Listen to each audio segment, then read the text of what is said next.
Ram care of Anandi എന്ന ബുക്കിന് ശേഷം അഖിൽ പി ധർമ്മജൻ എഴുതിയ സസ്പെൻസ് ത്രില്ലർ നോവലാണ് രാത്രി 12-ന് ശേഷം. തന്റെ ലളിതമായ ഭാഷയിലൂടെയും തീവ്രമായ കഥാപാത്ര ചിത്രീകരണത്തിലൂടെയും നമ്മെ കാടുകളിലെ ആഴങ്ങളിലേക്കും അതുപോലെ മനസ്സിന്റെ ആഴങ്ങളിലേക്കും നയിക്കുന്ന ഒരു പുസ്തകമാണ് ഈ നോവൽ. സസ്പെൻസും ത്രില്ലറും നിറഞ്ഞ ഈ പുസ്തകം നമ്മൾ ഒരു തവണ വായിക്കാൻ കയ്യിലെടുത്താൽ അത് വായിച്ചു തീരാതെ താഴെ വയ്ക്കാൻ നമുക്ക് സാധിക്കുകയില്ല.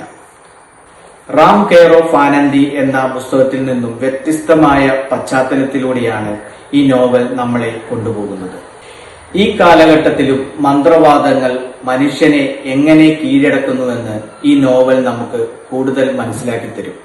അനുഭവിച്ചിട്ടില്ലാത്ത എന്നാൽ ശരിക്കും ജീവിതത്തിൽ ഇത് സംഭവിക്കുമോ എന്ന ആശങ്ക നമ്മളിൽ ഓരോരുത്തർക്കും ഇത് വായിക്കുമ്പോൾ ഉണ്ടാവും. അദ്ദേഹത്തിന്റെ വളരെ കാലത്തെ പരിശ്രമത്തിന് ശേഷമാണ് ഈ നോവൽ എഴുതിയിരിക്കുന്നതെന്ന് നമുക്ക് ഈ നോവൽ വായിക്കുമ്പോൾ മനസ്സിലാവും. വ്യക്തിപരമായി ഇന്നലെ വരെ എനിക്ക് അറിയാൻ മേലായിരുന്ന ഒരു വസ്തുതയാണ് ഈ നോവലിലൂടെ എനിക്ക് തുറന്നു കിട്ടിയത്. ഈ വായനാ ദിനത്തിൽ നിങ്ങൾക്കായി ഞാൻ ഈ വായന തുടങ്ങുന്നവർക്കും പുതിയ ആൾക്കാർക്കും വേണ്ടി സജസ്റ്റ് ചെയ്യുന്ന ഒരു പുസ്തകമാണ് രാത്രി 12-ന് ശേഷം. ഈ വായനാ ദിനത്തിൽ നിങ്ങളുമായിട്ട് പങ്കുവയ്ക്കാൻ ഞാൻ ഉദ്ദേശിക്കുന്ന ഒരു സന്ദേശം എബ്രഹാം ലിങ്കൻ പറഞ്ഞ വാക്കുകളാണ്. എബ്രഹാം ലിങ്കൻ തന്റെ ഒരു കൂട്ടുകാരൻ എപ്രകാരമായിരിക്കണമെന്നത് പറയുന്നുണ്ട്. താൻ വായിച്ചിട്ടില്ലാത്ത ഒരു പുസ്തകം എനിക്ക് നൽകുന്ന ആളാണ് തന്റെ ഏറ്റവും നല്ല സുഹൃത്ത് എന്ന് എബ്രഹാം ലിങ്കൻ പറയുകയുണ്ടായി.